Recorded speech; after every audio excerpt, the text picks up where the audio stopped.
যশোর সদর উপজেলার হাটবিলা জামতলা এলাকায় আফিল গ্রুপের মালিকানাধীন আফিল ব্রিক্সে ভয়াবহ আগুনের ঘটনা ঘটেছে। বৃহস্পতিবার সন্ধ্যায় এ আগুন লাগে। যশোর জেলা ফায়ার সার্ভিস জানায়, ইফতারের ঠিক আগ মুহূর্তে ব্রিক্সের ২ নম্বর শেডে আগুনের সূত্রপাত হয়।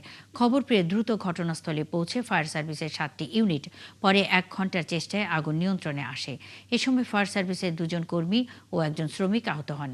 প্রাথমিকভাবে ধারণা করা হচ্ছে বৈদ্যুতিক শর্ট সার্কিট থেকে আগুনের সূত্রপাত।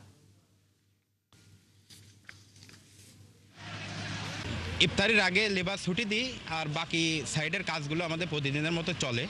হঠাৎ করে চোখে আসছে যে পাইপের উপর দিয়ে আগুনের ফুলকি বেরোচ্ছে।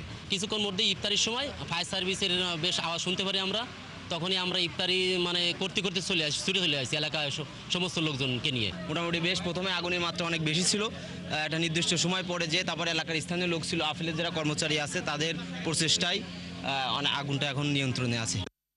কারেন্টে বিদ্যুতে ইটটা পড়ে, সুতরাং এটা আগুনটা খুব দ্রুত ছড়িয়ে পড়ে। তো আমরা চেষ্টা করে ১ ঘন্টার ভিতরে আগুনটা ৪টা স্টেশন আমরা চেষ্টায় আগুনটা নিয়ন্ত্রণে আনতে পারি।